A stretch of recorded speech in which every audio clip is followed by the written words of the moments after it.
el día que hemos disfrutado del teatro y de las ponencias y que tengan energía para seguir con esto antes de las obras, así que bueno, ahora vamos a arrancar. Tenía algo mejor preparado, debo decir, que lo está disfrutando el señor del Uber porque lo perdí. Eso no estudien en los Uber porque pasa eso. Había preparado algo mucho mejor que esto para presentar a tremendos ponentes que tengo el honor de presentar a ambos. A Brico Aldo Rubén. Su perfil de LinkedIn dice actor, director, investigador y docente teatral. Y a Álvarez Miriam, docente, artista e investigadora y recientemente doctora con mención en teatro, así que por favor un aplauso para ella.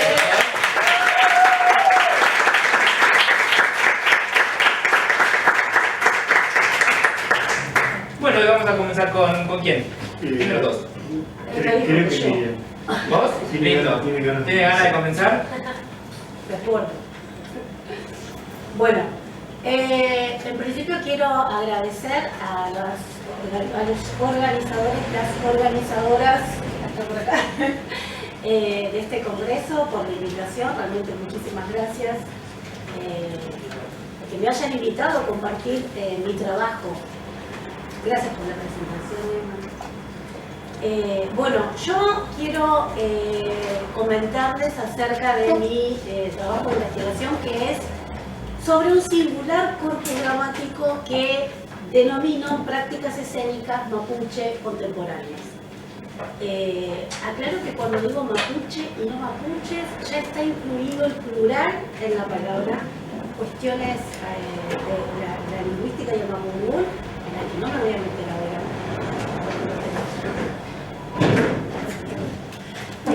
Entonces,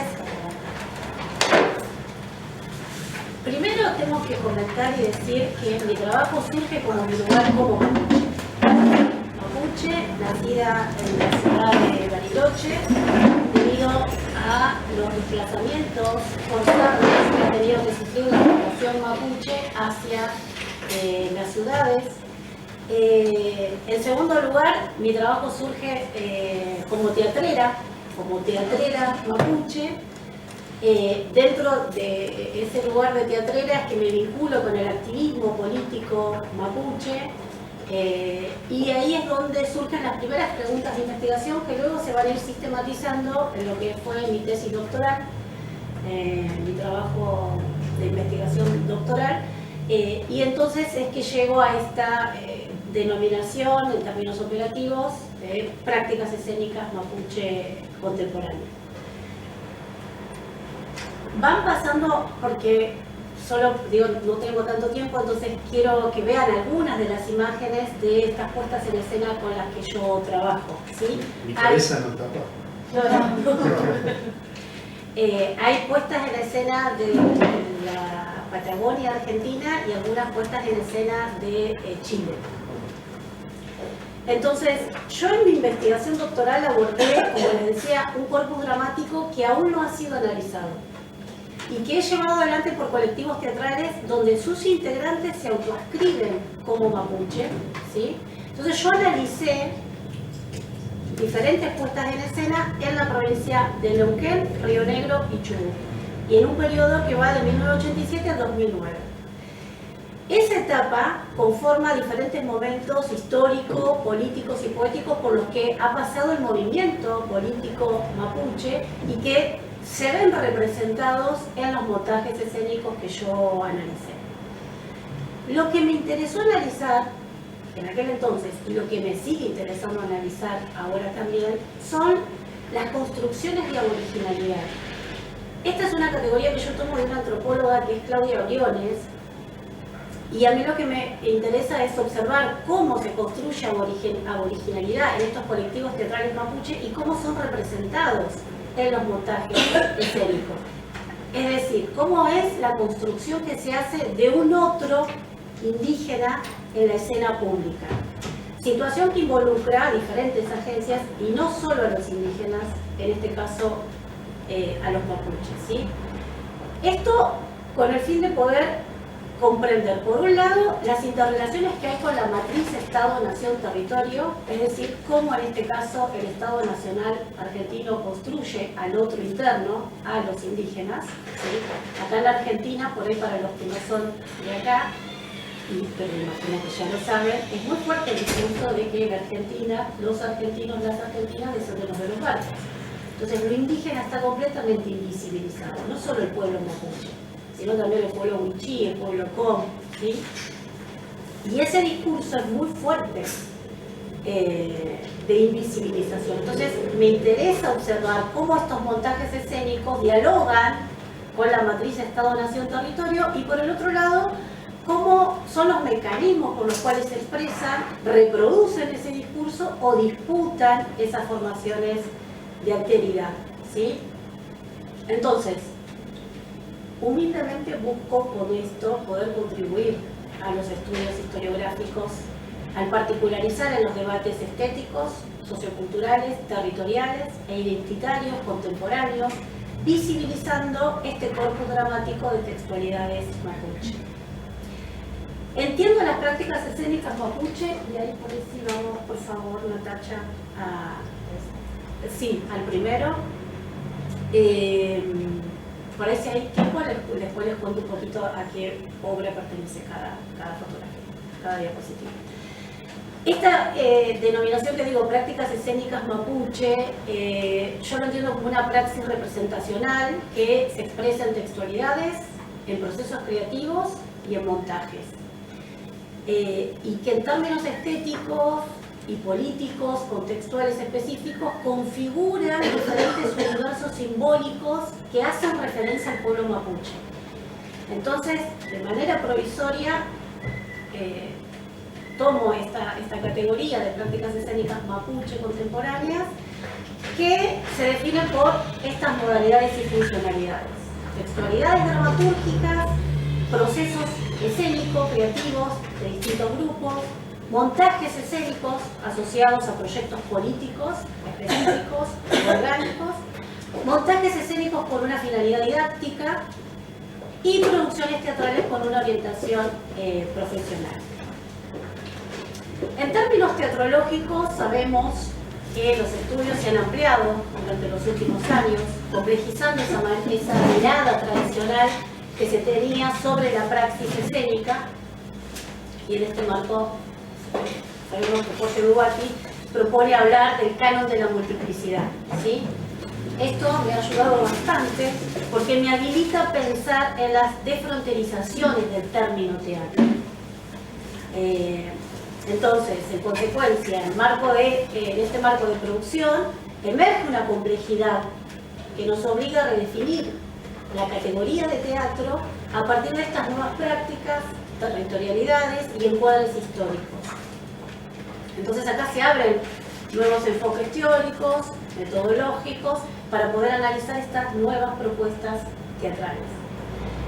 Sin embargo, hay que decir que no es que abundan los estudios sobre puestas en escena mapuche contemporáneas, y esto está relacionado con el contexto histórico político. Estuvo bien. Está preparado, está preparado. Ojo con lo que vas a decir. Ese es el contexto. Está preparado, claro. Ese es el contexto. Para darle Es casi exclusivo. ningún congreso benito, contexto electoral. Ningún congreso benito. Sí, tal Tomen cual. nota. Da miedo con los discursos que estás diciendo. Pero bueno, es que precisamente iba a hablar de eso. Porque que estemos los mapuches recién hoy ocupando espacios, en este caso el académico, no es casual. Se debe justamente al largo proceso de sometimiento que ha sufrido nuestro pueblo, con la incorporación forzosa que se dio en este lado. Me refiero a este lado cuando digo Argentina, ¿no? Nosotros como pueblo mapuche nos entendemos preexistente a los estados de Chile y al estado de Argentina. Ahora voy más en detalle con eso. Pero de este lado, en la Argentina, el territorio patagónico se incorporó al Estado Nacional, al territorio nacional de manera forzosa, ¿sí? Y el relato histórico silenció de manera estratégica por casi un siglo el conocimiento respecto del derrotero de los sobrevivientes de la mal llamada conquista del desierto. Este evento, la mal llamada conquista del desierto, continuó reproduciéndose al interior del territorio mediante diversas prácticas, mecanismos y formas discursivas, generando la invisibilización indígena. Entonces, finales del siglo XIX, el territorio que ocupaba el pueblo mapuche es violentamente apropiado por los nacientes estados de Chile y de Argentina, desarrollando dos campañas militares paralelas. La campaña del desierto de este lado y la pacificación de la Araucanía del lado chileno. Entonces, desde este momento el Estado-Nación incorpora el espacio social de la Patagonia acá en Argentina, perpetrando un genocidio a través del proceso de someter e incorporar a la población mapuche. Esto, digo, si hay alguien que le interesa, están los historiadores Walter del Río, Pilar Pérez, Diana Lenton, Laura Croft, Lorena Canteo, son algunos, ¿no? Desde el movimiento político mapuche, las organizaciones políticas mapuches contemporáneas, y ya voy a las otras, pero necesitamos contextualizar esto porque los montajes escénicos dialogan con estas cuestiones. Denominan pueblo mapuche al colectivo social que ocupa un territorio que mantiene unidad política, lingüística, cultural e histórica, y se sitúa a ambos lados de la cordillera de los Andes, en la región centro-sur de los actuales estados de Argentina y Chile. Hoy en día las demandas de autonomía y los reclamos territoriales están lejos de conformar un campo homogéneo, ¿sí? La interlocución con dos estados nacionales, y en el caso de la Argentina, con distintas provincias, hace que justamente estas cuestiones sean muy heterogéneas. Entonces, no es lo mismo ser mapuche acá en Argentina que ser mapuche en Chile. Y no es lo mismo ser mapuche en Río Negro que ser mapuche en Neuquén o que ser mapuche en Chubut. Las políticas de los estados dialogan y generan distintas estrategias, y entonces las organizaciones políticas tienen que dialogar de forma distinta. De hecho, perdón que me tome un poquito más de tiempo, pero doy este ejemplo. Cuando ayer hablaba la compañera sobre la compañía de teatro Quimún de Paula González Seguel de Santiago de Chile, y contaba cómo era el proceso en Santiago de Chile en relación con eso, nos mirábamos con otra compañera que es de Neuquén y yo de Río Negro, decíamos, en Río Negro no pasa eso, en Neuquén no, tampoco. Y estamos hablando del mismo pueblo, ¿sí? Bueno, es un poco para poder ejemplificar. Entonces, el movimiento político mapuche se ha complejizado, y hoy, en la actualidad, si bien siguen vigentes los reclamos por lo territorial y por la autonomía, es posible advertir que el activismo mapuche se extendió a la zona urbana, a las zonas urbanas, y que hoy las nuevas discusiones están relacionadas con la identidad mapuche en el presente. Entonces, el activismo mapuche implica no solamente reivindicar una serie de derechos en términos de acceso a bienes materiales, sino, y esto es lo que a mí me interesa, es una disputa metacultural por construir su propio estado de aboriginalidad. Es decir, la cultura misma se vuelve tópico de los planteamientos políticos a lo que se denomina activismo cultural, ¿sí? Entonces, yo ahí hasta recupero la noción de originalidad para observar cómo se representa esa construcción de otro indígena en el corpus dramático, ¿sí? Cómo cada puesta en escena considera que ese es un elemento mapuche que lo va a escenificar. Y cada grupo va a tomar distintos elementos, entonces va a ser un acto metacultural sobre la propia cultura y sus propios elementos que entiende como mapuche para ser escenificados. Espero que me sigan. Entonces yo, para poder ejemplificar esto, quiero compartir dos puestas en escena para observar cómo se construye originalidad en estas prácticas escénicas, ¿sí? Y para ver cómo dialogan con dos estados diferentes, para ver sus acciones metaculturales que realizan estos colectivos teatrales mapuche, cómo conforman un repertorio mapuche, y de ahí cómo también configuran territorialización, ¿sí? Entonces, la primera obra que quiero comentar es de José Bastidas, de la provincia de Neuquén, que realizó en 1997, no, igual todavía no. Y el texto dramático se publicó en el año 2012 en las actas de las jornadas de dramaturgia de la provincia de Neuquén, que organizaba Margarita Garrido en la Universidad del Comahue. Y la obra se llama Calfucurá, el valor de una historia inconclusa. ¿Sí? El texto está dividido en 8 actos, que de manera gradual organizan la acción principal de la fábula. El nudo de la acción sucede alrededor de la invasión del ejército argentino al territorio mapuche, mediados del siglo XIX. El personaje de Calfucurá es quien queda con la responsabilidad de salvar a su pueblo. Y para ello no solo recurre a la estrategia política, sino José... Política y Dijo Sonido bien, la sonido mapuche bien. dijo estrategia. Me bajan el sonido del equipo de música. Está infiltrada. Yo creo. Me ponía trágica. Entonces digo, Calfucurá, volvamos. Fines del siglo XIX. Arma una estrategia política, pero no solo es eso, por lo que plantea la obra, ¿no? Sino que además la obra representa la fuerza de este personaje que trae de su linaje y que está radicada en una piedra azul que le regala a su abuelo, que es el lonco de la comunidad. Lonco es dirigente, el que dirige la comunidad. Y en una ceremonia que representan en la obra, ahí sí, por favor, Masterchef, es ese, ¿sí? Le dice el lonco. Y esta piedra azul representa nuestra fuerza. Hoy es un día tan importante para nosotros. Hago lo mismo que hizo mi abuelo. Cumplo con mi rol de entregar el conocimiento con esta piedra azul, perdón, que nos ha guiado de generación en generación. La piedra azul, que Mapungún significa Calfucurá, Mapungún es el idioma mapuche. Significa Calfucurá. Calfú es azul, curá es piedra.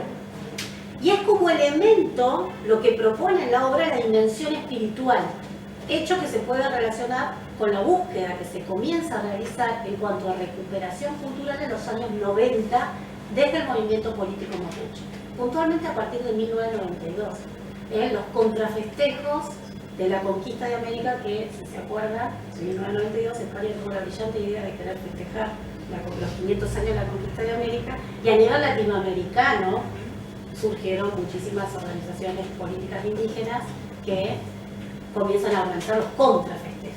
Ahí entonces se empieza a revisar, visibilizar y revisar distintos elementos que se empiezan a construir como propios del pueblo mapuche. Y ahí se cambió el nombre del feriado, ¿no? Un poco más tarde, pero empezó a discutirse justamente eso. ¿Cómo se llama el feriado? El Día de la Diversidad Cultural. Antes era el Día de la Raza y ahora es el Día de la Diversidad Cultural. sigue siendo de la raza. Sí, En España. En España, claro.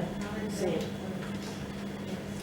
Bien, continúo entonces. En la obra se significa una ceremonia que se denomina la Kutul, que es una ceremonia que se le coloca un nuevo nombre al niño o al joven, y esa ceremonia en la obra se la realiza la Calfucurá, donde además le entregan la piedra azul. También se puede observar a Calfucurá jugando al palín, que es un juego mapuche, ¿sí? Entonces, doy estos dos ejemplos porque lo que quiero mostrar es compartir que esta práctica escénica nos permite observar cuestiones referidas a esta recuperación o a este recuerdo de prácticas mapuches ancestrales, ¿sí? Escenificadas en el Lacutul, ese cambio de nombre, ese nuevo nombre, y el palín, ese juego mapuche. Y para centrar el análisis en los aspectos significativos de la obra, en referencia al contexto histórico y político del pueblo mapuche, me voy a otro momento, formado también por uno de los discursos del Lonco, el abuelo de Calfucurá, en el momento de realizar el Lacutul. En ese parlamento, dice, por favor, gracias. Hace tiempo ha llegado gente extraña del otro lado de la mar, pretendiendo invadir nuestro territorio, y para lograrlo ha arrancado la vida de muchos de nuestros hermanos. Por lo que muchos de ellos han tenido que huir, dejando atrás lo más sagrado: su agua, su río, su árbol, su animal. pero sabemos que podrán cortar nuestras ramas, talar nuestro tronco, pero jamás podrán arrancar nuestra raíz. Estamos luchando para evitar tanta agonía. Los loncos como yo tenemos una gran responsabilidad, la de defender y guiar a nuestro pueblo. Nuestro lof, nuestra comunidad, tiene una gran fuerza. Nuestro origen está en esta piedra. Se expone entonces en este argumento, por un lado, lo referido a los elementos clave de esa constitución identitaria que se comienza a visibilizar en los años 90, lo que está vinculado a lo sagrado, el agua, el río, nuestra raíz. Por otro lado, se observa que se cumple la función ideológica o didáctica al poner el diálogo al servicio de la transmisión al público de unas ideas, de un mensaje, vamos, esto no te va a gustar nada, de una elección, el mensaje, lo que puede visualizarse, disculpen, particularmente cuando el personaje explica la situación injusta que el pueblo mapuche comienza a vivir. Entonces, el lonco en la escena esta le habla a su comunidad, pero claramente está vinculando al público, es decir, explicita una problemática a través del discurso oral. En su texto, Bastidas expone una crítica hacia las ocupaciones del territorio mapuche y demuestra la relación que mantiene el pueblo mapuche con su territorio, categoría que es nueva en los años 90, ¿sí? Útil para mostrar el vínculo con el espacio geográfico, que es mucho más que tierra. Se comienza a instalar esta diferencia en los años 90 de que no es tierra lo que estamos pidiendo, es territorio, porque en el territorio podemos hacer las ceremonias, básicamente, y es lo que nos mantiene como mapuche. Entonces el territorio permite desarrollar el modo de vivir en articulación con la naturaleza, y de esta manera se puede continuar con la vida del mapuche, siendo que cada elemento cumple una función primordial, lo que se puede ver representado en las ceremonias que realizan en la obra. Entonces la obra desarrolla una tesis realista, es decir, una predicación sobre su contexto social, con el fin de ratificar o modificar una idea del mundo circundante. En esta obra, la tesis hace referencia a la usurpación del territorio del pueblo mapuche en manos del Estado Nacional y al reclamo que se le realiza al mismo. Por lo tanto, la exposición escénica de esta tesis realista nos permite visualizar contenidos claramente históricos, políticos y sociales. Voy al segundo ejemplo que quiero compartirles. Es una obra de Chile. Nosotros los mapuches en el territorio de Chile le llamamos Tierra del Oeste. Entonces para nosotros sería Gulumapu, el Mapuche. Gulumapu. Pero para que se entienda voy a decir Chile. Entonces, esta obra se llama Aucarrabien, reescritura despojada. Es una obra que se hizo en el 2012 con procedimientos de teatro callejero. Es una adaptación libre basada en la antigua de Sófocles, de Brecht y de Watanabe, que realiza el actor, dramaturgo y director David Arancibia, de Santiago de Chile, que lo nombró ayer la compañera, porque también escribió otra obra que se llama Ñuque, que significa madre en mapudungun, y que la puesta en escena la hizo la compañía de teatro Kimun, de la que habló la compañera ayer. Qué bueno, vamos siendo varios los que hablan de las prácticas escénicas.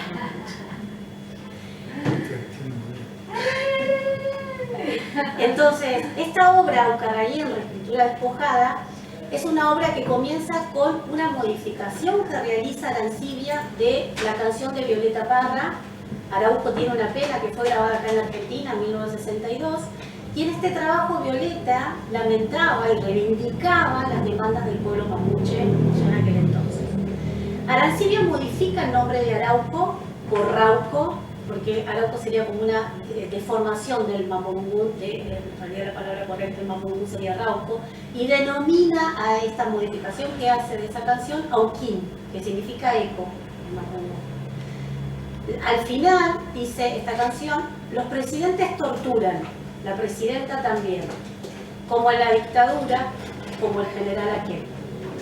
Este comienzo es posible verlo desde los recursos del teatro épico de Brecht, siendo que la música no acompaña y está para crear una atmósfera, sino que cumple la función narrativa.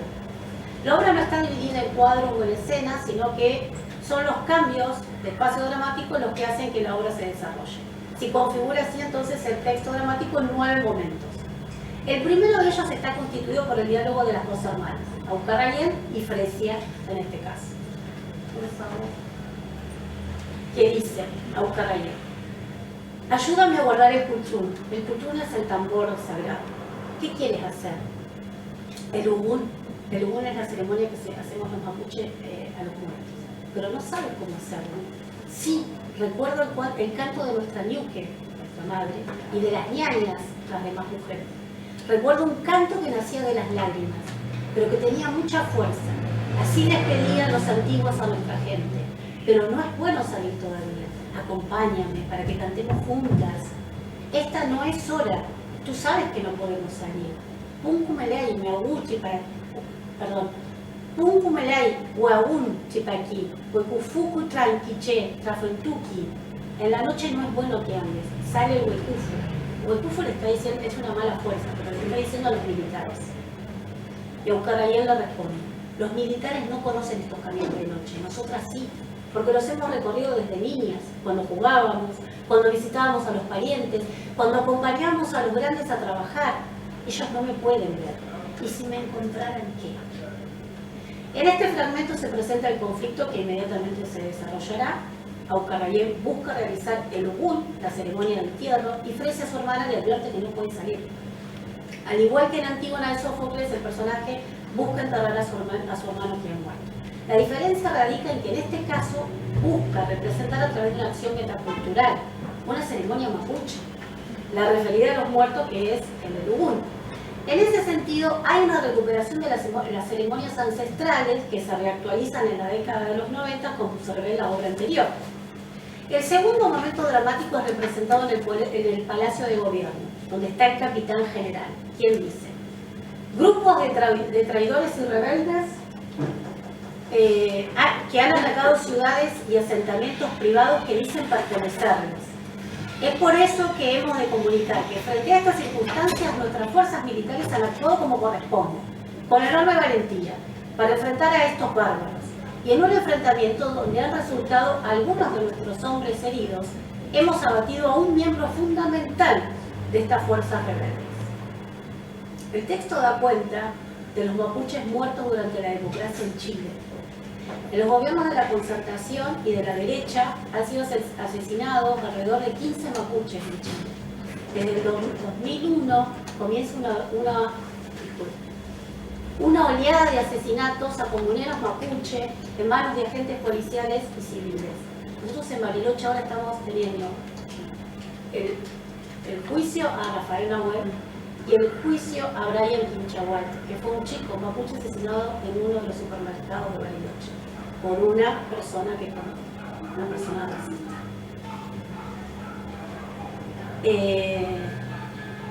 Tenemos algunos menos muertos de este lado. Hacia el final de este segundo momento, el capitán general, el personaje, dice: este gobernante defenderá con fuerza lo que nos pertenece, porque son nuestros mares, nuestro cielo y nuestra tierra. Aucarayen es el personaje que funciona como articulador dentro de la obra. Es la que pone en relación a todos los personajes y es la que además visualiza la problemática del territorio con el pueblo mapuche y a su vez es la que realiza la ceremonia. Entonces también es la que comunica a los vivos con los muertos en esta ceremonia de Ubún. En cuanto al personaje de Fresia, queda con la función de realizar de alguna manera la ceremonia de los muertos también, cuando cae muerta su hermana. Luego de que Aucarayen es fusilada, Fresia, que ha sido testigo, abraza el cuerpo muerto de su hermana y le canta un ulcantún, que es un canto mapuche, para que el alma de Aucarayen viaje a la tierra de los ancestros. Queda además con la responsabilidad de relatar lo sucedido. Este momento entonces permite inferir contenidos históricos, políticos y territoriales, puntualmente y desde el eje de la lectura que propongo, su vinculación con la problemática del territorio mapuche y con el Estado de Chile. Asimismo propone el tópico de la muerte, porque está representando no solo las muertes en democracia, sino también que está marcando las muertes durante la dictadura de Pinochet, al traer este personaje capitán general en la figura del personaje opresor, Creonte, en Sófocles, ¿no? Porque capitán general le llamaban al dictador, a Pinochet, en Chile. Este fragmento refiere, más que hablar de los muertos sin sepultura, pareciera que se está hablando en esta obra de los muertos sin justicia. Y ya para cerrar. Estos materiales escénicos, entiendo, construyen una posible territorialidad mapuche, realizando lo que Claudia Briones denomina un despliegue cultural. Esto es, operar sobre la diferencia, atendiendo al discurso hegemónico que nos instaló en el blanqueamiento, en el mestizaje o en el peor de los casos en la extinción. Las prácticas escénicas mapuches escenifican la diferencia y lo realizan a través de también lo que denomina Claudia Briones como una performance hiperrealista de la mapuchidad, en el sentido de producción de la identidad marcando antagonismo. El activismo cultural mapuche está cargado de ese esencialismo estratégico, esto es, promover tanto la práctica íntima, estas ceremonias, ¿sí?, como sobre todo lo social, lo que se entiende por la forma mapuche de vivir, de relacionarse, de practicar la cultura. Y estos elementos, los teatreros mapuches, tanto en Chile como en la Patagonia Argentina, lo representan en la escena teatral. Las puestas en escena analizadas reponen las ceremonias antiguas que se han dejado de practicar, como es la referida al Laputún, al Palín, al Elugún, ¿sí? Aparece el uso del Mapungún como un símbolo estratégico que está estrechamente vinculado con las funciones performativas del lenguaje, en el sentido de que la palabra se hace acción, busca un efecto. Y en este sentido se puede observar en varias escenas el uso de las formas de llamarse entre mapuche, Lamien, Peni, Machi. Las obras utilizan también una escritura particular, que son los grafemarios que hay para escribir ahora el Mapungún. Todos elementos que buscan escenificar la diferencia. Entonces, de esta forma, ya cerrando, el corpus dramático de prácticas escénicas mapuche contemporáneas disputan montajes territoriales, generando una nueva cartografía teatral que contiene puestas en escena a ambos lados de la cordillera de los Andes y disputan así territorialización a nivel Estado nacional y región. Propone repensar los ideales de alterización y además resignificando la idea de frontera, cuestionándola, no desconociéndola, pero sí cuestionándola. Y esta disputa se da a través de una operación metacultural, donde entran imaginarios, signos y símbolos que se construyen en términos de originalidad. Muchas gracias.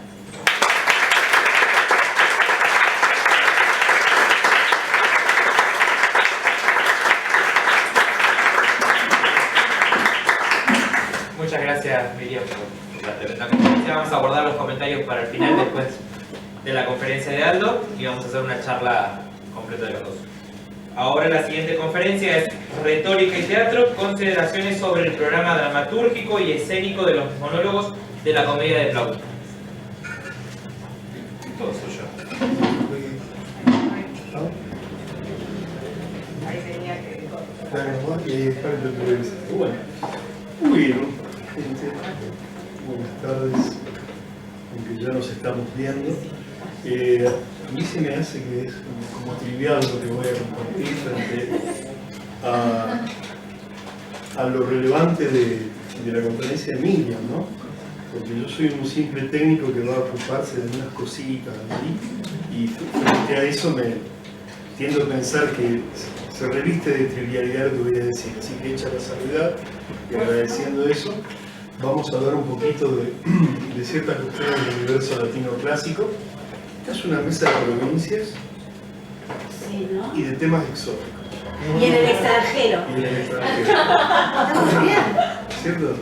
Porque fíjate vos, nos han mandado acá a hablar de Rosario, latinos y mapuches. Entonces, desde la marginalidad, de la subalternidad.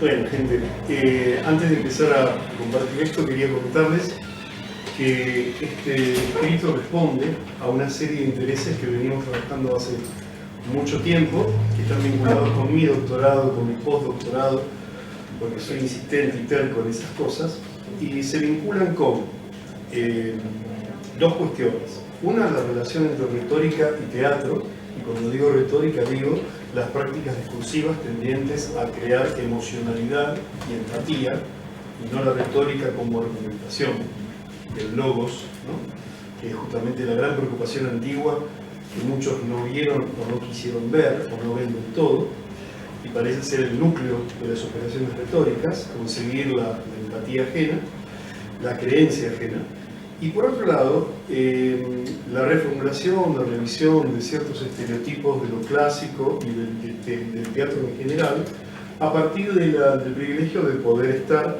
con un pie en la práctica teatral concreta desde hace más de 45 años y en la academia. Desde la academia puedo observar cómo se ve desde la praxis y puedo ver los vicios y virtudes de los dos universos. Entonces, situado en un lugar ciertamente de privilegio, es que me permito hacer algunas observaciones al respecto. Desde las hipótesis de que los enunciados monologales de la comedia plautina, cuando digo comedia plautina, no sé si todo el mundo sabe, estamos hablando del siglo III y II antes de Cristo, en la Roma republicana, comedias hechas a la griega, o sea, traducidas y adaptadas de la comedia nueva griega. Decíamos que cuando hablamos de esos enunciados monologales, estos habilitan la indagación de los modos de la relación escena-platea y por consiguiente la construcción de expectación.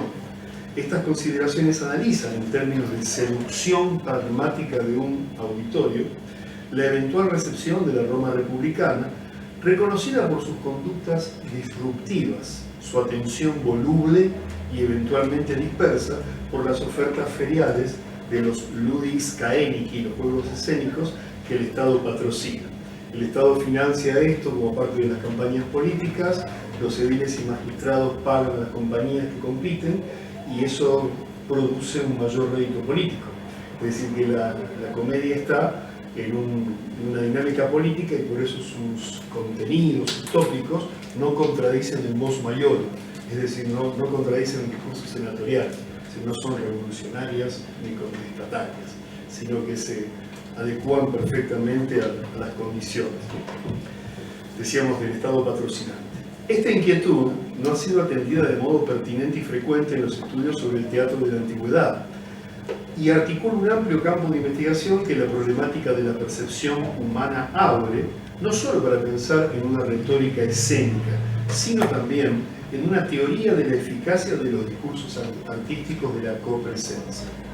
Esta perspectiva implica analizar los textos como artefactos dramatúrgicos para producir las estrategias discursivas y performance teatrales desde criterios de conveniencia para la concreción de una credibilidad espectatorial indispensable para el contrato de copresencia entre agentes escénicos y destinatarios. A modo de ejemplo, algunos parlamentos monologales de Pseudolus, Epidicus y Rudens, obras de Plauto, se proponen como conjeturas de efecto de sentido y sobre todo estéticos, es decir, en la recepción, ¿no? En el marco de una operatoria comparatística entre la dramaturgia por un lado y la retórica por el otro. Parlamentos solitarios. Resulta ya un lugar común describir los monólogos y soliloquios del teatro clásico como un dispositivo de las praxis escénicas que la dramaturgia construye a los efectos de otorgar tiempo a los actores para cambiar sus máscaras o ropajes e interpretar varios personajes, dada la escasa cantidad de individuos de las compañías en comparación con el plantel de roles ficcionales. Desde el punto de vista del fluir de los acontecimientos de la trama, estas secciones verbales implican una detención, un retardo, una contención homologable a la contatio o contentio retórica, Cicerón, destinada a construir expectativa en la actio de parte del orador, como el Satz de la antropología teatral o el Predigra de Meyerhold. Sin embargo, esta forma de contatio, de fuerza retenida, opera no solo en el eje temporal para permitir el lapso suficiente destinado al cambio de vestuarios o máscaras, sino también para recuperar datos narrativos y entretener al público que en el caso de la comedia republicana tenía intereses volubles y requería ser cada tanto reconvocado por medio de contrastes, tanto en los di guardia, las partes más habladas, como en los cántica, las partes cantadas, constituyentes de esta especie prácticamente toda musical. Consideramos ocioso citar aquí todos los casos particulares de este uso frecuente y tan obvio de las tiradas extensas asignadas a un solo personaje, pero pueden citarse como ejemplo, entre otros.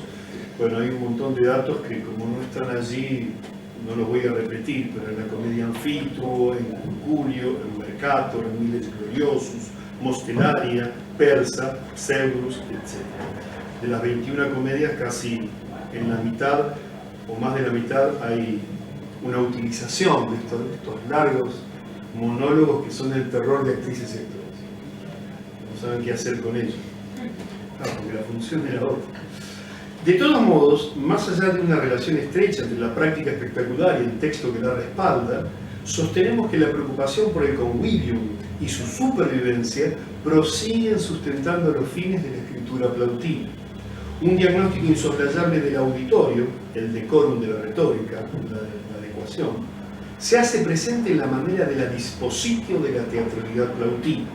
Puede afirmarse que el diseño dramatúrgico responde a un pleno conocimiento del autor de los componentes materiales y relacionales de las regulaciones pragmáticas. Cuando digo pragmáticas me refiero a esa fase de la lingüística donde se apela a la voluntad y no al entendimiento del interlocutor, ¿verdad? Estas consideraciones pueden aplicarse, entre otros, a casos particulares como Pseudus, Epídicus y Rudens. Estas obras configuran modelos de captatio benevolentiae, captación de buena predisposición, que en este momento creo que no lo estoy consiguiendo, dentro del fenómeno de la dinámica entre la escena y el público, por cuanto poseen una serie de dispositivos textuales que, como residuos de una adecuación a los contextos de enunciación y muestras de la particular información pragmática del género, se hacen presentes en la superficie verbal. Hacemos referencia en primer lugar, por ejemplo, a la frecuencia de los pasajes más narrativos que dramáticos y a su utilización como recordatorio de los sucesos o caracterizadores de la acción, como se lee en 574 y siguientes por boca del esclavo Pseudolus, ahí está en español, ¿no? En la pieza homónima. Quizás no lo lea todo, ¿no? Es más interesante lo que está ocurriendo allá. Acá hay juegos de centro, ¿no? Está en el público. Dice Pseudolus, que es un tramposo que quiere conseguir como la estructura de las comedias, es generalmente esa, se trata de conseguir algo para obtener el amor de una muchacha, ¿no? Por Dios Padre, cualquier cosa que hago me parece graciosa y favorable, ni que dude ni que tenga miedo, siempre en mi corazón hay una firme resolución. Es una estupidez confiar una gran hazaña a un corazón pusilánime. Las cosas según las hagas así van a tener la importancia que se les quiera dar. Así preparé las armas, los engaños, las artes nocivas, por duplicado, por triplicado, para combatir por cualquier lado a mis enemigos. Confiado en el valor de mis antepasados, voy a decir que con mi inteligencia y picardía para los engaños es fácil que gane, fácil que pueda dejar en bolas a mis enemigos con mis astucias. Ahora, yo, a este enemigo conocido mío y de todos ustedes, Poronguín, lo voy a dejar afuera de combate con gran placer. Denme un ratito, hago un paréntesis con Poronguín que no suena bien. El personaje se llama con B larga, donde L Valio. Y lo traducen como Balión. Pero ustedes saben que los nombres de la comedia del todo el teatro antiguo, especialmente de la comedia, son nombres parlantes. Es decir, nombres que ya hacen una referencia cómica a las condiciones del personaje y configuran un chiste en sí mismo. Y este Valio es un proxeneta, porque todos odian. Entonces le dicen Valio, Valio, y Valio significa pene pequeño. Entonces en esta traducción rioplatense que yo hago, le digo Poronguín. No sé si es feliz, pero imagínense que cada vez que se lo nombre, ¿vos sos chilena? Sería algo así como Piquín. Para ustedes, Piquín. Pico pequeño, pico pequeño. Breve pico. Pichulín, ahí está. Pichulín. Pensamos que el plauto era serio. Bueno, hago esa acotación porque el nombre ya configura un plus. Ya la gente se reía ya de la mera designación. En Miles Gloriosus aparece Philocomasium, que es una joven, y Philocomasium significa amante de los banquetes. en una traducción que hice de Miles Gloriosos hace un tiempo, yo la traduje como fiestera, tratando de que eso implicara, digamos, cómo esta mujer le gustaba las fiestas sexuales. Era muy amante de los banquetes. ¿Eh? Era muy amante de los banquetes. De los banquetes, claro. Claro, la dijo que comía. De madre. Estamos analizando, por favor. Después voy a conducir ese ejército hasta este viejo palacio en un instante. Hace todo un lenguaje militar referido a cómo va a conseguir el botín para obtener el amor para su amo, ¿no? Este es el esclavo que hace de todo para que su amo se favorezca, ¿no? Por todo esto me voy a llenar hasta empacharme con un gran botín y al mismo tiempo voy a hacer que todos mis amigos disfruten de él y que sepan que nací para llevar el terror a mis enemigos y hacerlos rajar. Vengo de una gran estrella, es conveniente entonces que me dedique a grandes hazañas, que en el futuro me hagan célebre. Pero ¿quién es aquel al que veo? ¿Quién es este desconocido que se me aparece ante mis propios ojos? Fin de cita. Del mismo tópico participa el pasaje de 306 a 319 de Epílicos. Ahí está el texto, las traducciones son mías. Sí. Yo creo que ningún campo hay en el campo ático también tiene que conseguir dinero, ¿no? Tan fecundo como es este, nuestro prestigioso, que es un nombre propio, ¿no? Sí, de su armario cerrado y sellado sacó tanto dinero como a mí me gusta. En cuanto a esto por Pollux, yo tengo miedo de que si el viejo llegara a saberlo, haga parásitos a los olmos con los que continuamente me trasquilarían, pero una cosa sola y una consideración me trastorna. ¿A cuál tocadora de lira contratada le voy a mostrar al viejo apatridor? Prostituta. Y esto también lo tengo. Por la mañana el jovato me ordenó que le cantara mientras él iba haciendo el sacrificio. Lo voy a llevar y ahí nomás se le va a enseñar de qué manera ir engañando al veterano. Me voy adentro, voy a echarle el guante a la plata del perjudicado jovatón. Fin de cita. En este tipo de soliloquios de articulación, porque hay cambio de personajes después de que termina, que tiene carácter pragmático, como el de los versos 561, 573, 667, 693 y otros de Pseudolus, no digo todo porque no se van a acordar. El personaje del esclavo, que está solo en escena, lleva a cabo una serie de disquisiciones que revisten formato de comentario de su accionar, además de la indispensable recuperación de peripecias, actuar un cierto temor y evaluar las circunstancias. Estos pasajes separables del contexto conflictual y dialógico propiamente dicho pueden ser percibidos, tal como los que se citaron antes, como antidramáticos, pero se inscriben en los usos inherentes a una teatralidad de convención consciente, utilizo acá el término de Meyerhold, que confiere verosimilitud por los pactos de creencia del convivium de los nudi scarici. Los pactos de verosimilitud, evidentemente, permitían eso. En tanto objetivación de pensamientos o de hechos, estas secciones suponen una ruptura del relato dramático, por lo menos una pausa.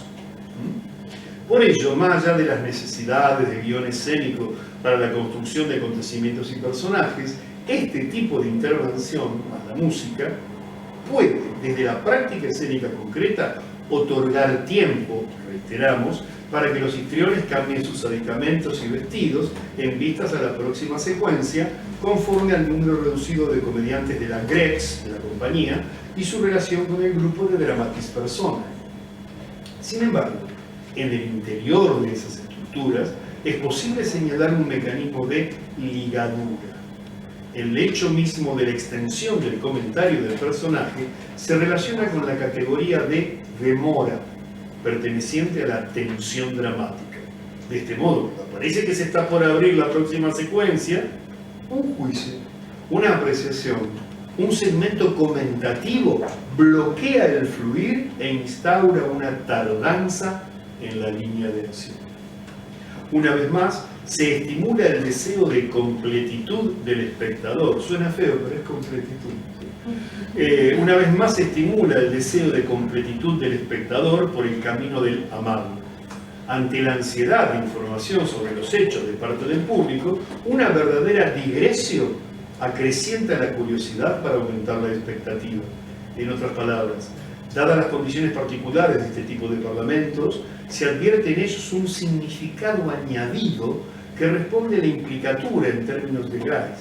Su necesariedad no parte de una información nueva, sino de la búsqueda de un efecto concreto, el de acrecentar la curiosidad espectatorial por medio de una represión del flujo informativo respecto de la trama. Asimismo, podemos citar los conatos de interrupción, como los de 394 y siguientes, uno más, ahí, y siguientes, de Pseudolus, el tramposo. Cito: después que aquel se ha marchado de aquí y se fue, vos estás solo, tramposo. Se habla a sí mismo. ¿Qué vas a hacer ahora, luego que al hijo del patrón le prometiste cosas tan maravillosas? ¿Dónde están esas cosas? Fin de cita. Del mismo procedimiento participan los versos 81-86 de Epidicus. Epidicus dice, picapleitos significa Epidicus, está solo en escena. Aquel se fue de acá, ahora está solo. ¿Ves en qué situación está este asunto, picapleitos? Si no tenés vos alguna ayudita en vos mismo, estás más que destruido. Tan grandes calamidades penden sobre vos. Si no las sostenés con firmeza, no vas a poder subsistir, porque se derrumban sobre vos montañas de desgracia, y no me gusta ninguna de las formas de desenredarme del lío en el que estoy metido. Fin de cita.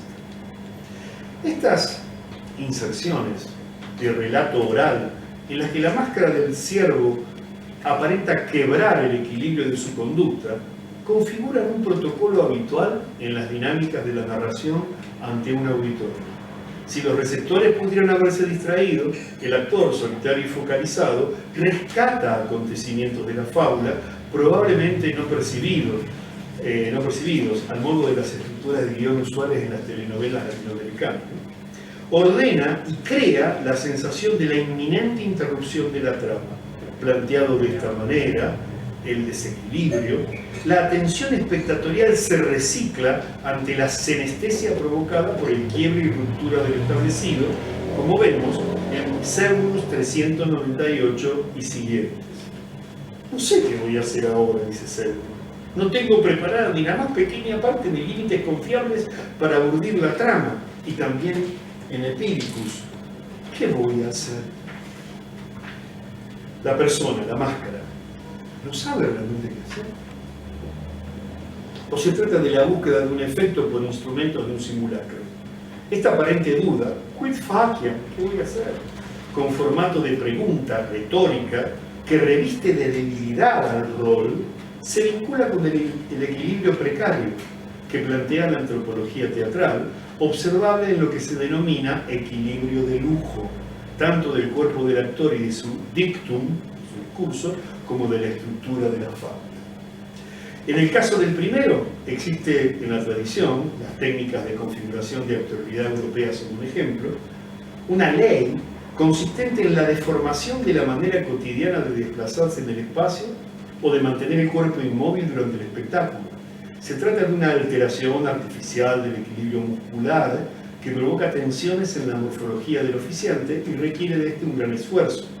Su destino es la provocación, mediante el agón de fuerzas internas en el cuerpo, caerse, levantarse, avanzar, detenerse, tocar, no tocar, etc., de la sensación de acción inminente, la resolución de la inestabilidad al modo de la fase contraimpulso, OTCATS, de la noción meyerholdiana de acción. Al respecto, afirma Argen, cito: desde el punto de vista físico, todo movimiento está causado por una fuerza, pero lo que importa en la ejecución artística es la dinámica transmitida visualmente al público, porque solo la dinámica produce la expresión y el significado. Fin de cita. En el caso de la estructura de la acción, este equilibrio forzado o precario resulta constatable en la sucesión de peripecias y modificaciones de la historia, ya que estos simulacros de interrupción de lo esperado reciclan la atención del espectador, cosa que no está construyéndose ahora, hacia nuevas perspectivas. Al modo de una promesa, será testigo de vicisitudes y estimulado al espectador a imaginar cuál será la resolución del conflicto dramático. Aquí tal vez no importe si el logro del equilibrio se inscribe en estereotipos culturales o paradigmas esperables. Lo relevante es provocar la expectativa. Por ejemplo, esa falsa ignorancia de no saber qué hacer, ¿no?, que la gente escénico simula. Independientemente de su solución o destino, es decir, interesará a la convocatoria espectatorial con S, devenira expectatorial con X, que los sucesos o las máscaras estén a punto de, es decir, configuren un efecto de incoatividad propio de las estructuras narrativas en general.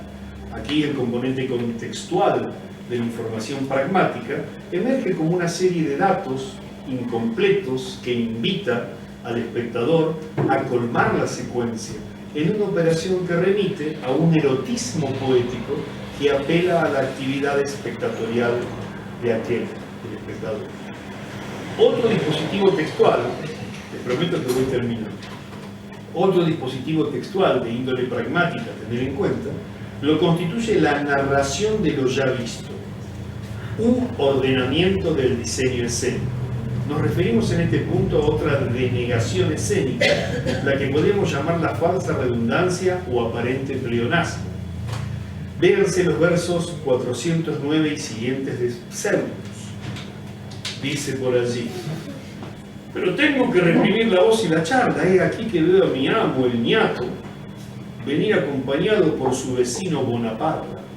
De este viejo sepulcro voy a sacar hoy 20 minas para dárselas a mi joven patrón. Ahora me voy a esconder acá, desde donde puedo escuchar la conversación de todos. Ese acá era ahí al lado. Cabo. Fin de cita. Lugar común también evidente en los versos 100 y siguientes de Pídicus. Dice Pídicus, que también quiere conseguir dinero. Está como todos nosotros. Pero yo me demoro en ir al encuentro del muchacho para saber qué negocio hay. Y además, él mismo está acá. Está medio triste. Llega con su amigo Consejo Piola. Me voy a dejar acá, desde donde tranquilamente voy a seguir con atención la conversación de estos dos. Parece escrito en paralelo. Bien, los destinatarios de este pleonasmo, se supone que se está oyendo bien, de este pensamiento en voz alta, no son solo los espectadores y su consiguiente investimiento de cómplices del esclavo por compartir con la máscara de información que los otros personajes no saben, sino también los mismos actores. A modo de didascalia oculta entre el dictum, funciona como un metalenguaje ordenando la escena, prescribiendo no tanto el decir como el hacer. En medio de estas indicaciones para el histrión y del formato del pacto de visión, se expone a sí mismo un adelanto de la historia que instaura la espera del evento.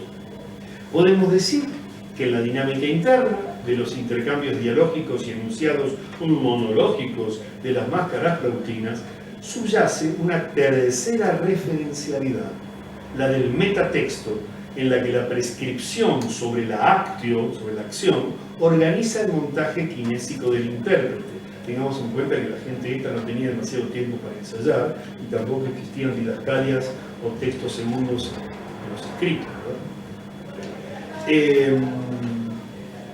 O sea que a modo de didascalia oculta entre el dictum funciona como un metalenguaje, ordenando la escena, prescribiendo no tanto el decir como el hacer. En medio de estas indicaciones para el histrión y del formato del pacto de visión, se expone a sí mismo un adelanto de la historia. Ya lo leí. Ya estoy medio viejo, Yo te acompaño. Claro, ya te verás. Pero cuando dije medio viejo, me dijiste, no. Podemos decir que en la dinámica interna de los intercambios dialógicos y enunciados monológicos de la más.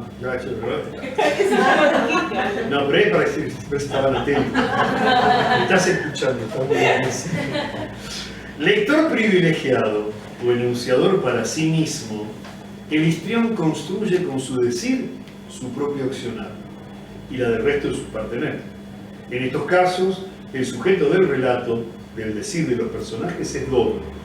Instrucción sumaria de la partitura coreográfica de la puesta y accionar ficcional. El texto se vuelve ordenador de sí mismo e integra instancias textuales y paratextuales en una misma forma lingüística. Estos enunciados se enmarcan en el privilegio de aplicación de una función pragmática en la que lo no dicho a través de lo dicho, la acción subyacente, el destino perlocutivo triple de los parlamentos y otros tópicos similares constituyen un entramado complejo de niveles de afectación en la escena que inciden sobre el significado añadido y por ende sobre las traducciones y sus variables. Cabe asimismo ligar estas consideraciones del investimiento escénico de la comedia plautina con una vinculación solidaria con las tendencias y leyes de la percepción humana, cuyas hipótesis ha desarrollado la teoría de la Gestalt. Antes mencioné a Arthur, ¿no? En efecto, tanto la detención de los soliloquios como la inferiorización de los personajes pueden inscribirse en hipótesis de la teoría gestáltica. La tensión dirigida, propósito de una dramaturgia en términos de Barba, y en consonancia con las atribuciones aristotélicas y ceronianas y de Quintiliano a la dispositio y a la actio, obedecería a una distribución orgánica y estratégica de los enunciados y a la precisión y finalidad de sus contenidos. Se trata de un diagrama de fuerzas construido por una textualidad dramática que debe abrir y mantener la percepción del público y por ende el convivio. Por ello, puede sostenerse que las secciones parlamentarias monologales contribuyen a ese proceso de manera directa. En el caso de la detención del fluir de los acontecimientos que supone cada soliloquio, cada parte, por ejemplo, la interrupción de la trama crea la condición de detención dinámica necesaria para poder percibir la diferencia con las secciones móviles, es decir, aquellas que con sus peripecias provocan el avance de la fábula. De acuerdo con estos presupuestos gestálticos, seguimos a Hagen, los sentidos del receptor deben afrontar las ambigüedades, siguiendo una relación jerárquica de dependencias. La organización espontánea del campo perceptual capta aquellos enunciados de puntatio o digresio como fondo frente a la condición de figura dinámica de los referidos a hechos que modifican la situación. Sin embargo, este aparente descanso tenso no haría más que acumular la tensión previa y predisponer al próximo movimiento en una proyección dinámica al modo del Satz de la antropología teatral o el predigra Meyerholdiano. Ya vamos terminando. Faltan 9 páginas. El tópico de la inferiorización de los personajes se presenta similar y puede encuadrarse en el principio básico de la psicología de la Gestalt, denominado de simplicidad, por el cual se sostiene que todo esquema perceptual humano tiende a presentar la configuración más simple que sea posible para los sentidos en las circunstancias dadas. Del mismo modo, la referencia a la forma coherente y a la simetría hallan su correlato en las canónicas reposiciones del cosmos cómico hacia el final de las obras. Es así como pueden leerse las exposiciones de riesgo, debilidad, desequilibrio y desventura de los personajes de Plauto, que están en mucho tenor. En tanto ostentación de un desequilibrio, resulta un esquema discursivo estimulador de la restauración de ese equilibrio en la percepción espectatorial. La constancia de la forma estaría incidiendo para que el público sea afectado por la reiteración del peligro en el que se encuentra un personaje, por ejemplo, e influenciado para desear lo ausente que restituye lo inestable. Por ejemplo, un estado de mayor tranquilidad para un personaje. Aquí, la tendencia perceptual, de acuerdo con las creencias de la teoría gestáltica, se sintetiza en la reducción de las tensiones. De allí la experiencia del público se vería afectada por las sensaciones anestésicas y puede producirse la eventual empatía entre los espectadores con los sujetos escénicos. De algún modo, este vínculo con el acontecimiento de ficción se asocia con el básico presupuesto retórico de la excitación de los ánimos en un canal paralelo a los procesos puramente intelectivos o semióticos cognitivos, ¿no? Justamente en esa necesidad de captación emocional puede leerse a Cicerón en De Oratore 2, 51-206. Lo leemos en la ¿Querés? Ahora bien, dado que por lo general en los ánimos de los jueces o de quienes quiera que sean aquellos entre quienes litigamos, esto debe ser inducido en mayor medida, el amor, el odio, la iracundia, la antipatía, la misericordia, la esperanza, la alegría, el temor, la molestia, y ahí después se cierra la subordinada causal y sigue el texto principal. Pero me interesaba esto de amor, odio, iracundia, antipatía, misericordia, como la base fundamental de toda movida retórica. Fin de cita. Desde esta perspectiva, la textualidad no responde meramente a un pasaje de información, sino a una provocación de efectos, sobre todo estéticos, en una maniobra semejante al montaje de las atracciones de Einstein.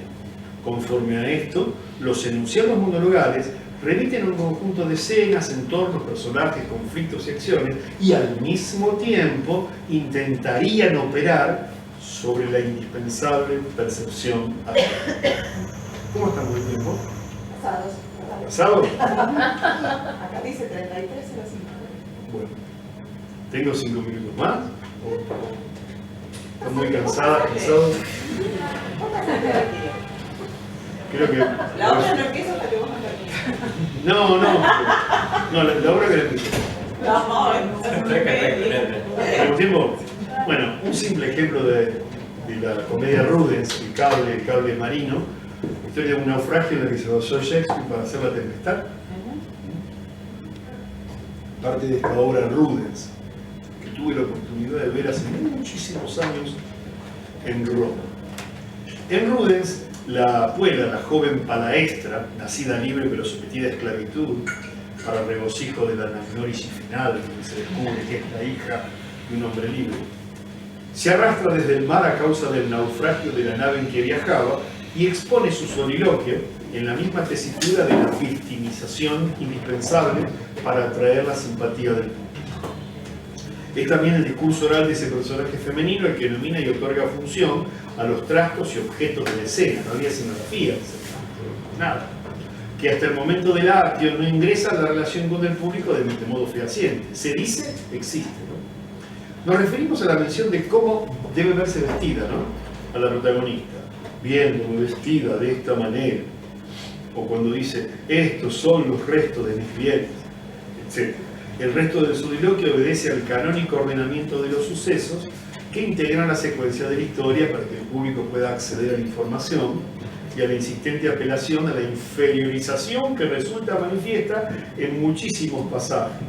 Ahora estoy sola, qué esperanza, a qué tengo, qué voy a vivir, a quién voy a poder ver, qué decisión podría yo tomar, tengo frío, incertidumbre, todo me somete, etcétera, etcétera, etcétera.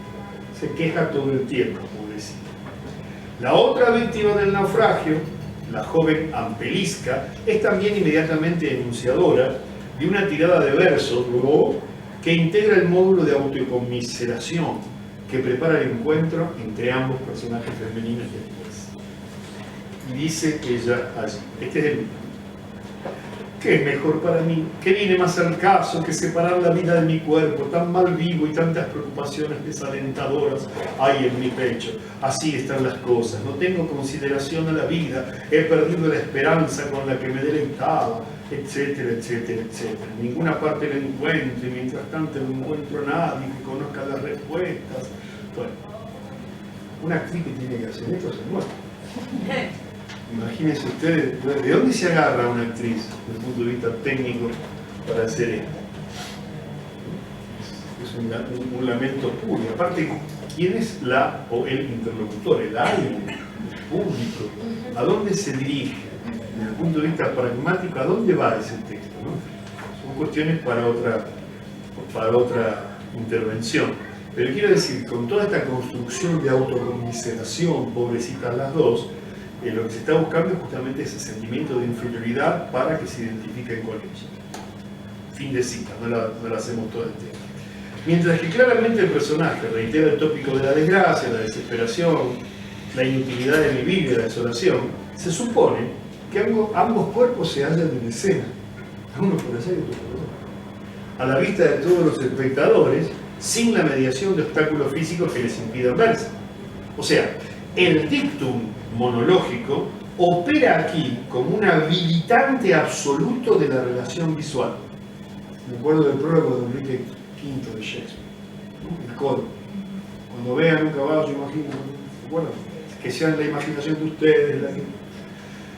Entonces, lo visible y auditivo entre las entidades de ficción son la clave del contrato de espectacularidad que este convenio respecta.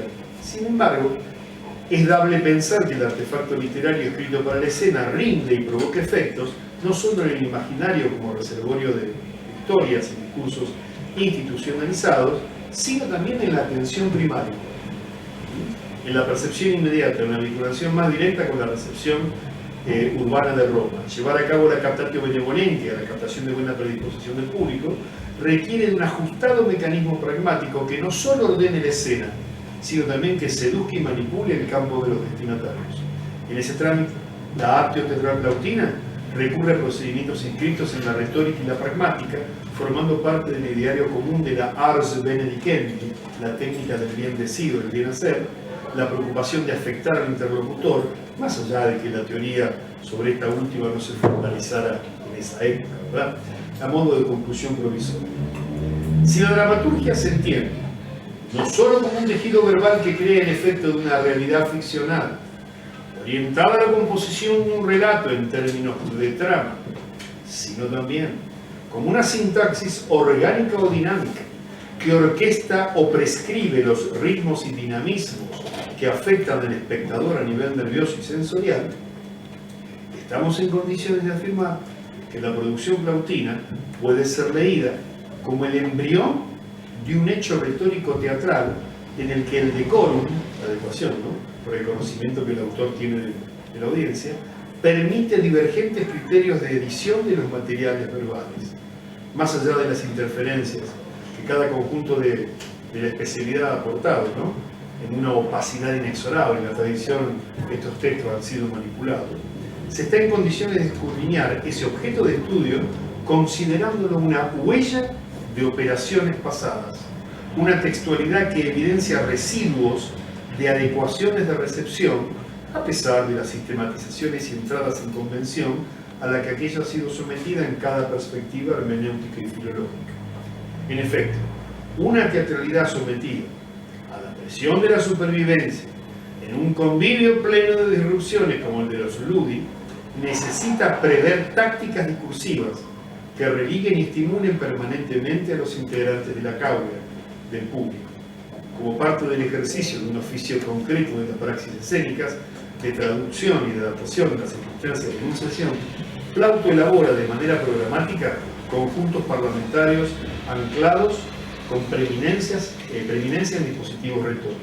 Así, la textualidad no responde a una serie de pasajes de información proyectados solamente a la actividad cognitiva de la recepción, sino una eventual provocación de efectos, sobre todo estéticos, apoyados en cimientos de creencias del imaginario romano, tanto cultural como literario.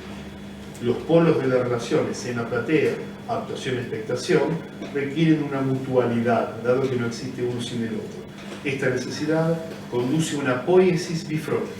Por un lado, se atiende a efectos de sentido, y por otro, las condiciones de enunciación y consiguiente seducción y mantenimiento de la alteridad del interlocutor.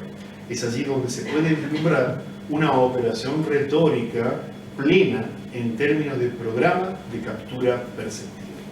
Se trata en todo caso de visualizar en la enunciación plautina el desplazamiento del eje de la dianoia hacia el de la aístesis, hacia la performance. Han sido muy amables, disculpen.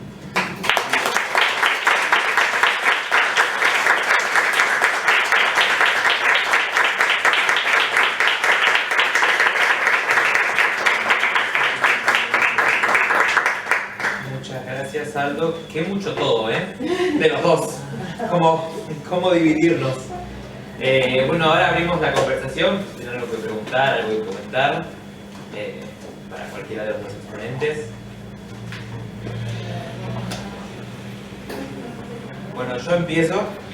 Yo me atrevo a Me pareció muy interesante lo que ambos propusieron, sobre todo por esta idea de construcción de, ¿no? Construcción, por tu lado, Miriam, de esta originalidad, y por tu lado, digo, Aldo, de la construcción de la expectación, ¿no?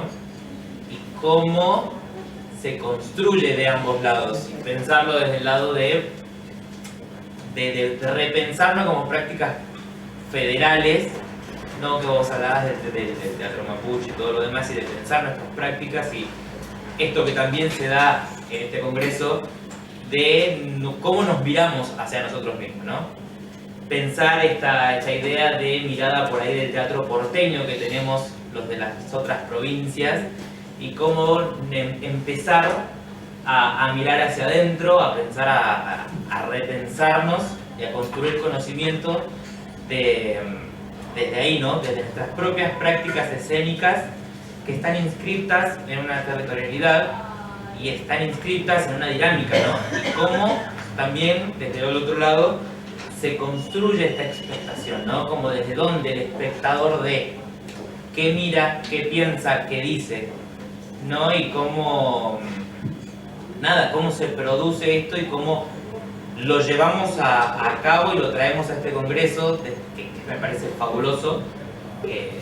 Estamos de distintos lados convergiendo en este lugar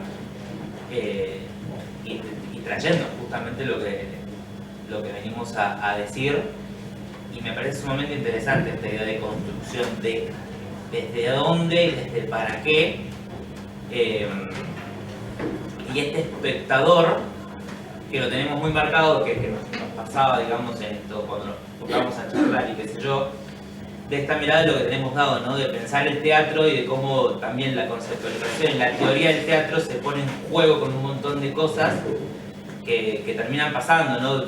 Venimos de una charla sobre la danza, cómo la teoría teatral también se pone en juego y se estira de tal manera que a veces puede funcionar y puede que no, cómo adaptamos eso, cómo también miramos las prácticas latinoamericanas con esta teoría teatral que a veces mira hacia afuera de pensar el hecho teatral como esto de un escenario y un espectador, siendo que hay prácticas escénicas marcadas mucho antes de una teoría, y que me parece sumamente interesante cómo se va produciendo y cómo a través del tiempo lo vamos repensando, ¿no? Esto, y nada, valoro muchísimo lo que están haciendo.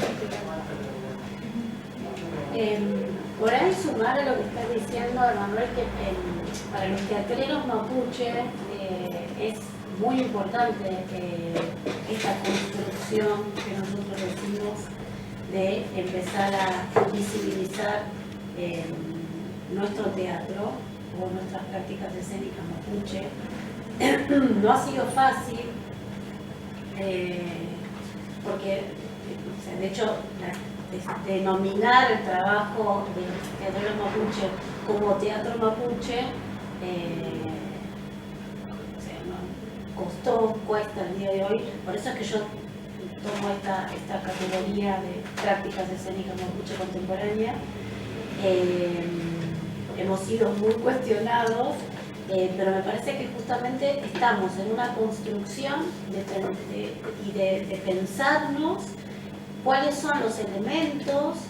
Por supuesto que tomamos recursos teatrales. La mayoría hemos estudiado y tenemos la formación actoral que tiene cualquier estudiante de teatro.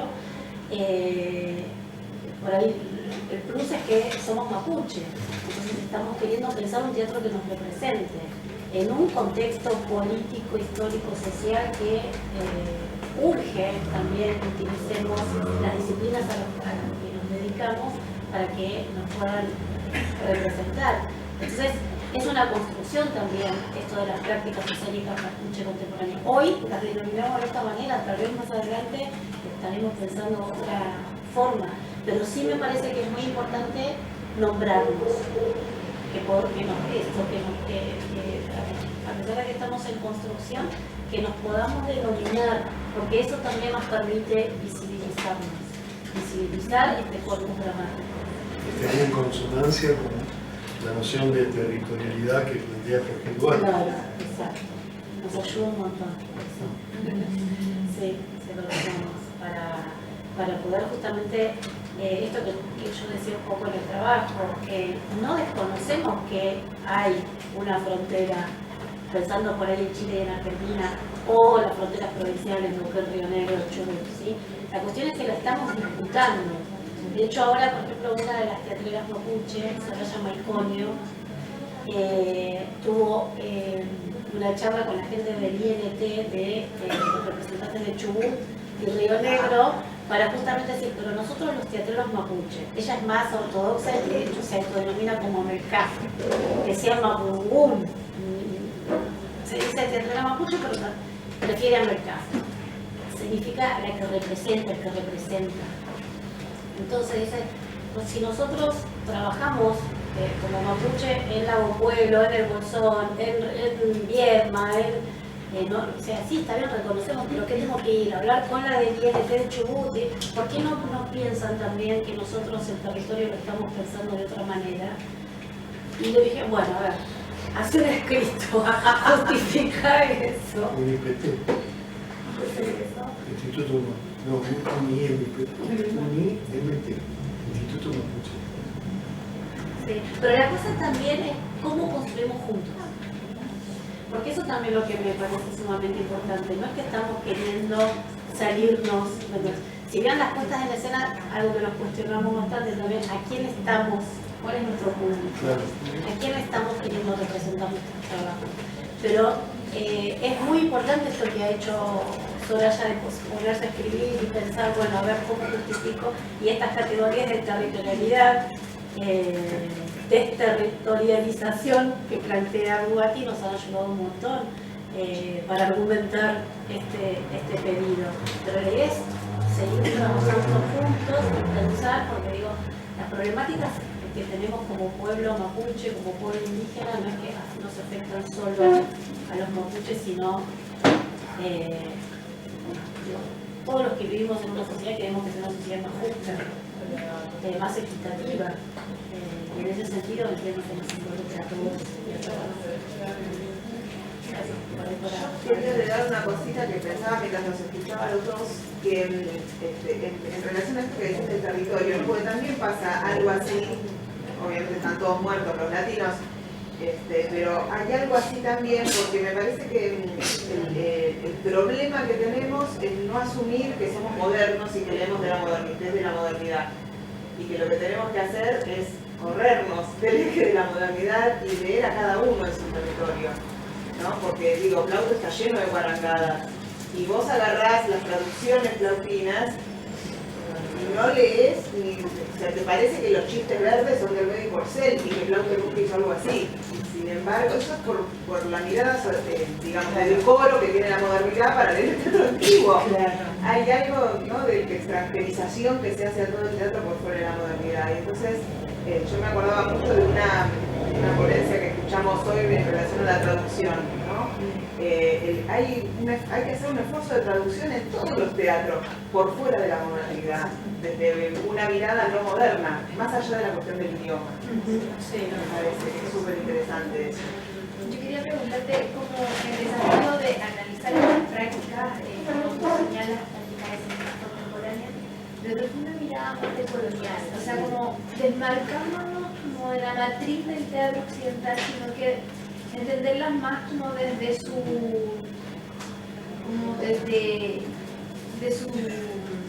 porque yo he sido formada en teatro, entonces también me pasa que mi forma de acercarme al trabajo de Kimun es desde efectivamente el teatro, y ellos también y ellas se acercan con teatro, pero cómo entender estas prácticas más bien desde su cosmovisión, desde su propia forma cultural, y sacándonos estos marcos, diríamos, propios de la academia o propios de Occidente o propios de Europa, diríamos, del teatro de allá, sino que entenderlo, porque cuando dices contemporánea es porque asumes que también hubo o hay legado, diríamos, mucho más anterior, ¿no? Como, luego contemporáneo es pensar el presente. claro, pero quiere decir, o sea, no niegas que hubo también prácticas, digamos, Ancestralidad, exacto, más ceremonia. claro, ¿cómo entenderla desde ahí? de las actuales. Sí, entiendo, sí, a ver, en realidad lo que pasa es que en mi trabajo, cada teatrero después tendrá su respuesta. Yo también tengo mi grupo de teatro mapuche, el grupo de teatro mapuche, el Catango. Catango es un carro tirado por los valles.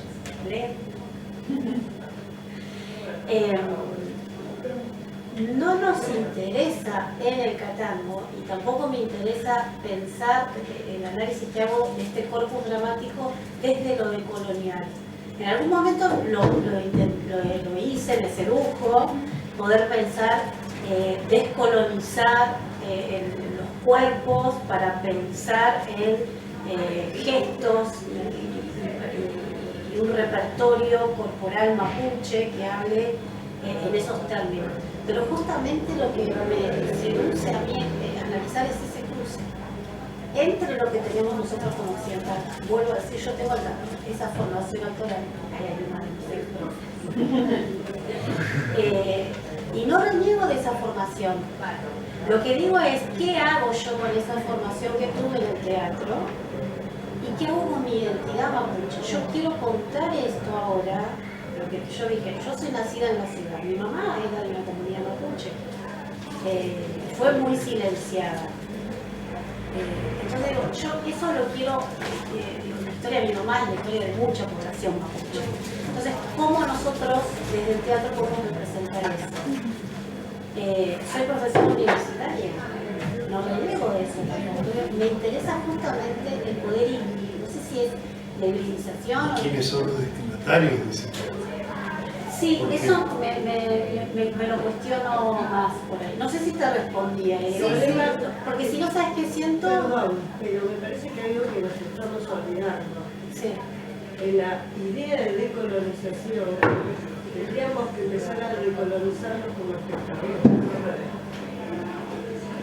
No solamente en lo actoral, sino como espectadores. Estamos colonizados en todos los aspectos, desde nuestra educación. Claro, y yo digo, en el caso del pueblo mapuche, descolonizarnos de quién? Cuando hablamos de eso, no sé, de invasión de España, cuando el pueblo mapuche hizo tratados con España, que España se los respetó. Sería entonces el Estado argentino que no respetó los tratados, el Estado chileno. Nosotros convivimos hoy, digamos, en estos términos. Y me parece que también sería ir a un esencialismo buscando qué sería en las ceremonias antiguas mapuche lo que podríamos entender como teatro. Entonces también lo estamos occidentalizando. Entonces, a mí me interesa tratar de ver qué recursos del teatro tomo, qué elementos metaculturales, nosotros en esa acción metacultural usamos el mapomún, vemos qué código de la ceremonia representamos o no, para contar la historia de nuestro pueblo. Representar. Quería preguntarte el concepto de originalidad, ¿puedo hacer la equivalencia con el mismo de identidad? ¿O lo entiendes desde otro lugar? Es una categoría que yo tomo de Claudia Briones, que es una antropóloga, que ella lo toma de Becker, que es un australiano que estudia los pueblos de Australia, y lo que hace es esta cuestión de los pueblos indígenas que en su propio territorio son extranjeros. O sea, nacimos nosotros los pueblos mapuche dentro de este propio territorio, no somos reconocidos como tal. Entonces a eso se lo denomina originalidad. Lo que Briones hace además es que lo que dice es que los mapuches construimos nuestra propia originalidad, nuestra propia forma de ser otros. Somos nosotros en el caso del Estado argentino construye su otro interno. Este es el Estado nacional, este somos nosotros, los argentinos. Estos son los otros, los mapuches, los tehuelches, los luchis son los otros. Los incorporamos, bueno, tiene que tener estos códigos, estas reglas para entrar en ese nosotros. Entonces, ahí hay esa construcción de originalidad. Nosotros no, pero somos nosotros, tenemos otro idioma, tenemos en un acto metacultural. Nosotros decidimos qué elementos tomamos de nuestra cultura para decir que somos otros. ¿Sí? voy a decir al público, saben ¿Quiénes son? porque yo pienso en las puestas en escena que nosotros trabajamos acá en Buenos Aires. ¿No? Bueno, es una discusión que tenemos hacia el interior de los terrenos mapuches. ¿Cómo hacer para que la gente no lo crea étnico? Exacto, folclórico. Exótico. Corremos terribles riesgos. Qué bueno, cerrando, que nos queda para mucho para repensarlo, pero hay que ir cerrando ya para pasar a la obra. Te dejo 5 segundos nada más, te lo permito. No, sobre lo que él comentaba acerca de la construcción de expectación, construcción de necesidad, es un tema que a mí me hace mucho ruido porque lo que yo diagnostico, observo y por el momento creo es que quienes hacemos teatro estamos muy despreocupados de quienes vienen al convivio. Hacemos la nuestra en un acto de onanismo artístico muchas veces. Si te gusta, te gusta, y si no, te jodiste. Y no estamos pensando en esa otra mitad que construye no solamente sentido, quizás es lo que menos me interesa, sino que construye algo fenoménico, un acontecimiento, ¿no? Y me parece que hay prácticas que son demasiado cerradas en ese sentido, ¿no? Perdón por la palabra, pero ciertamente masturbatorias, que no tienen en cuenta la confluencia de intereses. Pensando si hacer teatro es invitar a los amigos a un acto amoroso, a invitarlos a comer, ¿por qué hacerles la comida que no pueden comer? Invitar a veganos a comer carne. Me gustó esa frase. Y por qué también a veces invadir su espacio si no están impuestos con cosas violentas, terribles, y humos e incomodidades, ¿no? Estoy trabajando con actos de violación teatral desde la escena hacia los espectadores. También, bueno, y en ese trámite es que pienso que sin aplicar por cuestiones modernas, porque yo hablo de la teoría antigua, hablo de Cicerón y Quintiliano, lo que decían Cicerón y Quintiliano es lo que estaba practicando Plauto en la estructuración de su dramaturgia. O sea, puede ser vista desde esas perspectivas que no son modernas, son clásicas. El concepto de Sachs, de antropología teatral, es el concepto de Puntatio que aparece en el Oratorio de Cicerón del siglo I a.C. Así que creo que la conformación, la construcción de una necesidad de la comunión es algo que está siendo olvidado. Se da por sentado que el público está allí, está cautivo y me va a dar bolilla y va a aceptar lo que uno dice. Y es una co-construcción. Muchas veces no se ve así. Creo que es inconveniente por lo menos. Ya lo dijo Barthes, el teatro estaba perdiendo la comunión con el pueblo, que no tenía el fútbol. En su momento con Barthes lo veía. Con esto vamos cerrando, chicos, un aplauso a...